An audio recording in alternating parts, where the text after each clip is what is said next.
This is the Aeneid, Book 4, lines 659 to 689. Dido has just finished cursing Aeneas and wishing that he had never come to Carthage.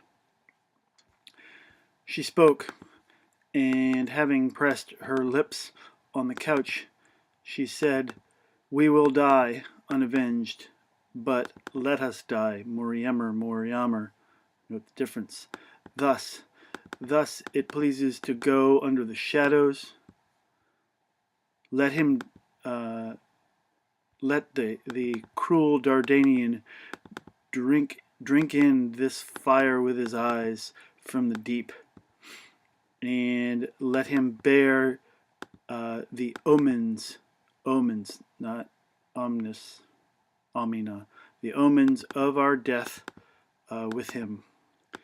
She had spoken, and in the middle of such things, her comrades saw her having collapsed in the middle of such things, Pharaoh, because of iron, or because of the sword, by means of the sword.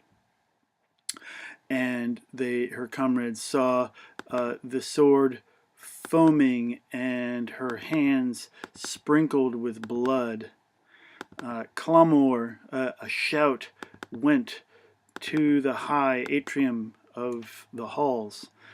Fama, rumor, raged, having through the stricken city. The houses roared with lamentation and groans and the wailing of women. The ether, the upper air, resonated or resounded with great mourning. It was not otherwise than if Carthage, all Carthage, should rush in ruin with an enemy having been sent in, or old Tyre should rush in ruin with an enemy set in, Zeugma there. And the raging flames should roll through the rooftops of men, of both the rooftops of both men and gods, so the houses and the temples themselves. Audiates our verb, soror down here is our subject. Her sister Anna heard, lifeless or pale, so it's like when the blood drains from your face. She's shocked and frightened in her timid course. Her sister befouling her face with her nails and her chest with fists. These are typical reactions of mourning in the ancient world. Women dragging their nails across their face and beating their chests with their fists. Anna heard this and rushed through the middle of the people and shouted or called for the dying one, the dying woman, by name. "Was this it, sister? Were you seeking me in deceit? That funeral pyre prepared this for me? The fires and the altars prepared this for me again?"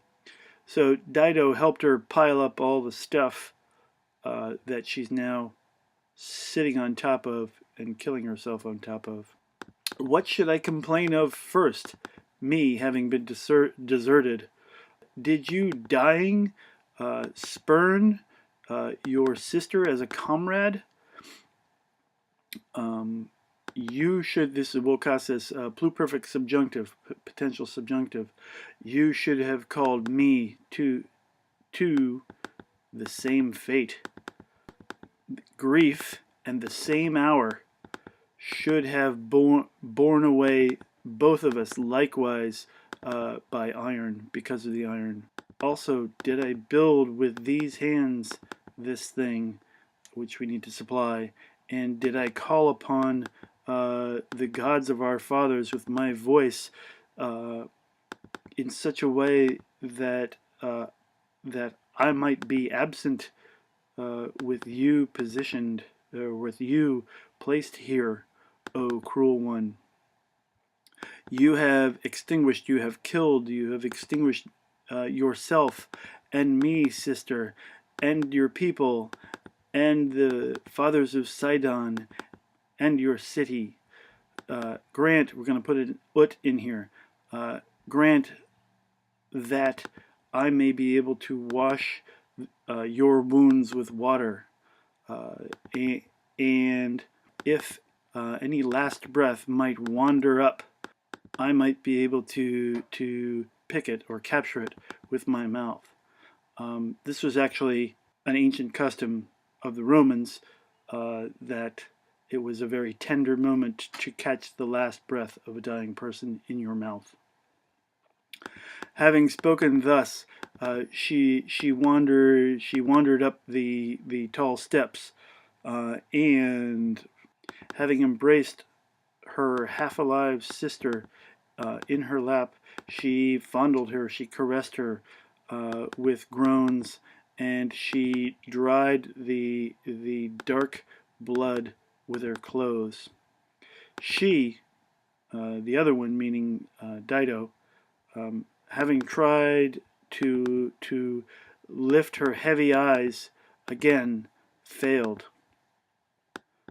The wound fixed under her breast hissed, meaning as she breathed, since there was a hole in her that punctured her lungs, you could hear the hissing as she breathed.